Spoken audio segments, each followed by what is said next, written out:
Günümüz insanların haftada 1-2 saatlik sohbetlerde ve senede 10-15 günlük tatillerde ancak bir araya gelebildiği düşünülürse, müzakere meclislerimizi ve okuma programlarımızı insanlığı bütün derinlikleriyle duyma yolunda bir uzlet ve halvet olarak değerlendirebilmemiz hangi hususlara bağlıdır?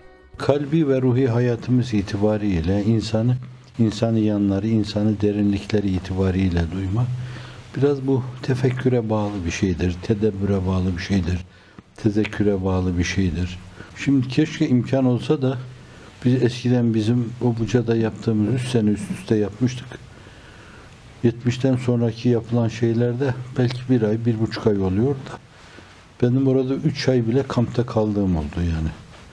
O 3 ayda belki şöyle diyeyim, arkadaşlardan bazıları her gün 200 sayfa kitap okurlardı. Bu 3 ayın ne ölçüde değerlendirildiğini düşünün yani. Meselenin bir yanı buydu. Kendileri her gün, zannediyorum normalde de her gün herkes 100 sayfa okuyordu yani. Şimdi 1 ay dediğiniz zaman da 3000 sayfa gibi bir şey yapar. Bütün mevcut o külliyat bitirilmiş olur. Bu meselenin sadece bir yanıydı. Öyle bir uzlet öyle değerlendiriliyordu. Asude bir yerde. Oldukça dünyevilikten uzak. İkincisi gürül gürül tesbihat yapılıyordu orada. Bir de meselenin yeni olması, o güne kadar öyle duyulmamış olması, orijinalitenin verdiği bir inşirah vardı ruhlarda. Bir de o mesele yapılıyordu. Bir diğer husus, teheccüd namazları ihmal edilmeden kılınıyordu. Bazı yerlerde, Afrika'da da cemaatle kılınıyor. Hanefi mezhebinde böyle kalabalık cemaatle kılmayı mahsurlu görmüşler. Çağrılmadan gelirse 2-3 kişiyle kılınabilir falan diyorlar da. Fakat bu bir içtihat meselesi. Diğer eğme-i selase bunu cemaatle kılıyorlar yani. Çok mahsur yok o meselenin. Hatta alıştırmak için belki teşvik-u tergib bile yapılabilir. Bir de o yapılıyordu. Bir diğer meselede dersler müzakere ile yapılıyordu. Yani 3'er kişilik gruplar kitap okuyor, kendi aralarında müzakere ediyorlardı. Belli bir ölçüde onların önünde bulunan, mesela diyelim İsmail Hoca gibi, Abdullah Yılmaz Hoca gibi kimseler o 3'er kişilik grupları teker teker kontrol ediyorlardı. O günü yaşayan arkadaşlar bilirler. O gün o işin içinde bulunan arkadaşlar. Onların takıldıkları meseleler varsa onları izah ediyorlardı. İşte bütün bunlar, bu müzakereli dersler böyle. Bir de akşam toptan bir ders yapılıyordu. Orada herkes bulunuyordu ve herkese bir ders yapılıyordu. Bu renklilik bıktırmıyordu. Ülfete ve ünsiyete kurban gitmiyordu okunan şeyler. Müzakere ile her gün yeni ufuklar açılıyordu. Kendilerini ben değil de ben hiç kendimi farklı duymadım yani. Eskiden nasıl duymuşsam böyle. Kendilerini farklı duyuyorlardı. Her gün yeni bir enginliğe yelken açıyorlardı. O kadar Cenab-ı Hakk'a müteveccih olunca Allah Celle Celaluhu da onlara çok ciddi mevaritle teyidatta bulunuyordu. Tecellilerle teyidatta bulunuyordu. Gürül gürüldü yani her şey orada. O zamanlar böyle 2 ay, 3 ay yapılıyordu. Hakikaten çok şey okunuyor, çok şey müzakere ediliyordu ve geriye döndükleri zaman da mebdede o işte hakikaten çok hızlı bir inkişaf oluyordu. Yani o işi iştirak eden 20 tane insan varsa bakıyordunuz o sene o arkadaşlar 200 insan yaptılar. 200 insan o işin ürünü oldu. Eğer o mebdedeki kıvamla, o heyecanla, o metafizik gerilimle bugünkü bu potansiyel güç, bu kemiyet planındaki enginlik dünyanın dört bir yanına açılsaydı, yayılsaydı Allah'ın izni inayetiyle 1000 okul değil 2000 tane okul vardı. Ve dünyada girilmedik yer kalmamıştı Allah'ın izni inayetiyle. Şimdi 15 gün yapıyoruz bence. Bütün boş zamanları imkan varsa öyle değerlendirmek lazım. Yani burada bir Christmas'ı öyle değerlendirmek lazım. Bizde de yaz tatilleri, Türkiye'de yaz tatilleri var. Şubat tatili var yani bütün talebeler. Ve aynı zamanda cumartesi, pazar hiç boş verilmemeli bunlar. Yurtlarımızda, pansiyonlarımızda, evlerimizde, okullarımızda Allah'a çok şükür Cenab-ı Hak çok mekan ihsan etmiştir. Halkın sadrını, sinesini Allah Celle Celaluhu öyle bir genişletti. Öyle bir heyecanlı koşuş var ki onda. Bence onlar öyle koşarken, bu müesseseleri bizim önümüze böyle dizerken biz de onları rantabl olarak değerlendirmeye bakmalıyız Allah'ın izni inayetiyle.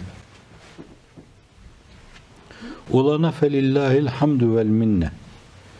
Olacaklar için de bu bizim için olmuş şeyler olacağın en ciddi, en inandırıcı referansıdır. Bunları lütfeden Allah, bunu siz 20 sene öncesine gidin, 20 sene öncesine bu günleri hayal bile edemezdiniz.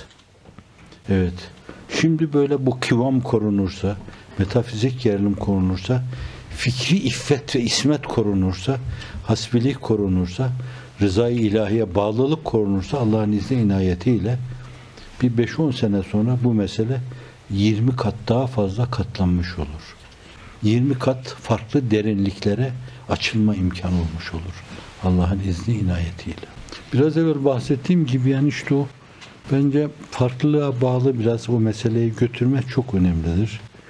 O işi anlatacak insanların da biraz donanımlı gitmeleri, yani millete bir şey anlatma cehdi, gayreti, düşüncesiyle böyle çok iyi hazırlık yapıp dimağında böyle değişik, müspet, pozitif açılım alanlarını da düşünerek bir mevizeci düşünün. Değişik açılım alanlarını da düşünüyor. Buradan ben şöyle bir çıkış yapabilirim, buradan böyle, buradan bile. Bir haftalık bir konuşması için bir insan belki 2 gün, 3 gün beyin sancısı çekiyor, beyin ızdırabı çekiyor. Neden? Çünkü çok ciddi bir sorumluluk. Bir insanlara yanlış bir şey anlatmama, bir de anlattığı şeyin onların dimağlarında pozitif olarak bir şeyin oluşturması meselesidir. Böyle işini yapıp aradan sıyrılma meselesi değil. Vazifemi yaptım bana işte, bana vaizlik vermişler veya bir öğretmenlik vermişler. Öyle değil yani. O meselenin sancısını çeke çeke o insanlara bir şey anlatma. Şimdi mürşitlere düşen şey budur yani. Bir yerde ben derse gidiyorum orada. Belki gidip bir hafta orada kalacağım ama bir ay ben o mevzuda yapılması gerekli olan şeylere çalışmalıyım. Hazreti Pir-i Muğan Şemitaba'nın eserlerine baktığım gibi Hazreti Gazali'ye bakmalıyım. Günümüzde o mevzuyla alakalı yazılmış şeylere bakmalıyım. Çok farklı sentezlerle, terkiplerle sunmalıyım onlara. Meseleyi yeni olarak duyurmalıyım. Yoksa o güzelim şeyler bir dönemde Kur'an-ı Kerim'e karşı hasıl olan o tavır, o davranış, o bakış nasıl öyle bir yönüyle bir matlaşmaya girilmişti o mevzuda. Aynen o külliyata karşı da öyle bir matlaşmaya girilmiş olabilir. Değişik zamanlarda hep ifade edilmişti bu imkan varsa. Yani hadis-i nebeviden bazı şeyler ders yapılmalı. Fıkha dair bazı şeyler anlatılmalı. Külliyat ele alınıp okunurken Hazreti Pir böyle demiş ama falan yerde bu meselenin şöyle bir izahı var demeli. Onlara yeni bir şeyler duyurmalı. Yoksa o güzelim şeyler Kur'an'ın kurban gittiği gibi ülfete ve ünsiyete hep kurban gider başka şeylere ve bizde bir aşk ve heyecan uyarmaz. Aşk ve heyecanın temsilcisi mürşitleri insanlarla oraya götürülmesi lazım. O insanlar bir aşk ve heyecan şeyi küpü aklıma bir şey gelmediği için onu diyorum. Küpü gibi oraya gitmeli, orada boşalmalı. Onlarda da bir aşk ve heyecan hasıl etmeli, meydana getirmeli. Yoksa Defi Bela kabilinden gittik orada. Hep öyle yapmışızdır. Yani işte aldık kitabı elimize. Bismillahirrahmanirrahim. Bitirdik. Subhaneke la ilme lena illa ma allamtena falan dedik. Evet bu ders değildir bence. Ders değildir. Ders tedristir yani. Ders veriyor gibi her meseleyi böyle analiz ede başka şeylerden katkıda buluna o meseleyi aça hatta bir başka zaman bu hafta şöyle yaptık. Aynı konuları ele aldığımız zaman yine ona farklı yerlerden başka renkler katarak bu defa daha farklı anlatmak bazı arkadaşlarınızın sizin dedikleri gibi ben şu meseleyi şimdiye kadar 20 defa tahlil ettim. Fakat bu 20.sinde çok farklı şeyler geldi. İçime benim dedirtecek şekilde irşad ehline o mevzuda meselenin üzerine çok ciddi donanımla eğilme düşüyor. İrşad erlerine düşüyor. Biz nebi değiliz yani. O vahiy ile müeyyetti. Yeni yeni şeyler anlatılıyordu. Tasrifler yapılıyordu. Her defasında farklı başları döndüren şeyler nazil oluyordu. Bize çalışmak düşer. O çalışmaları Allah bir kısım mevaridiyle taşlandıracaksa, bir kısım tecellilerle taşlandıracak, renklendirecekse o Allah'ın bileceği bir şeydir. O bize ait değil. Biz o mevzuda donanımımızı yapacak. Bir ders için 10 gün çalışacak. Öyle gidecek. Onları öyle anlatmaya çalışacağız. Bildiğiyle amel ederse Allah ona bilmediğini öğretir. Efendimiz sallallahu aleyhi ve sellem hadisi şerifleridir. Ve edebiyatta esasen bildiğiyle amel etmeyene cahil denir. Bir şey bilmeyene değil yani. Bir şey bilmeyen bildiği kadarıyla amel ediyorsa o cahil değildir. Fakat kitaplar devirmiş. Post üzerine post sermiş, post doktoralar yapmış.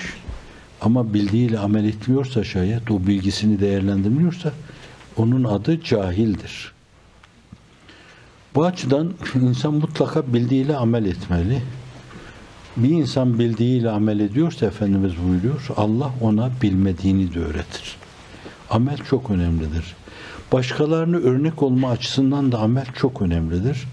Her zaman sizin de çok iyi bildiğiniz gibi Efendimizin tebliğin yanında en önemli derinliklerinden bir tanesi halidir ve temsilidir yani. Onun o mükemmel temsili olmasaydı biz o İslamiyet'i, sahabe-i kiram o İslamiyet'i o ölçüde öyle sindiremezdi. Kendilerine ait bir derinlik haline getiremezlerdi. O yaptı, yapılabilir olduğunu da aynı zamanda gösterdi. Onlar da onu yaptılar. Allah ebeden razı olsun onlardan. Arkadan gelenlere yapılabilirliğini gösterdiler.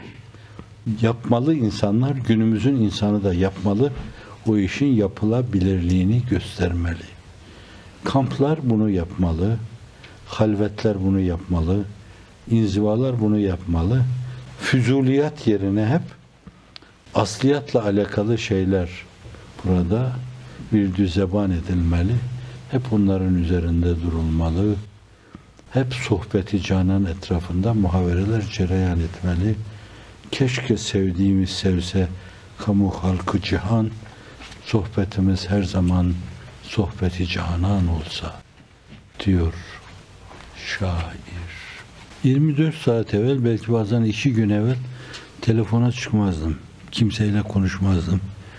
Olumsuz bir kısım düşünceler dimağımda bırakırsa kürsüde konuşmalar ona göre yönlendirirler falan diye.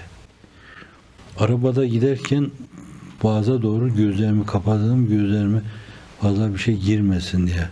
Bunları benim zaafıma verebilirsiniz. Komplekslerime verebilirsiniz.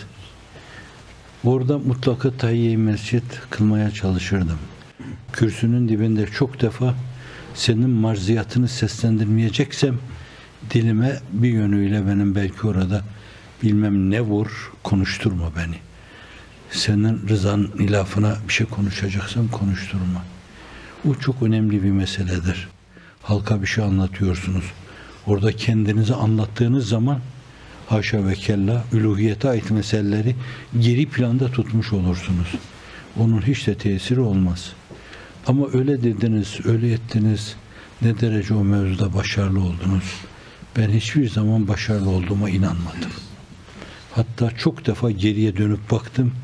Bunca zaman o insanların zamanını almış, ihfal etmiş, kandırmış, vaaz-ı nasihat ediyorum diye zamanlarını çalmış, zamanlarını israf etmiş nazarıyla baktım kendime. Ha bu arada gelenler geldiyse bu gelenlerin faziletine aittir. Bana aitti.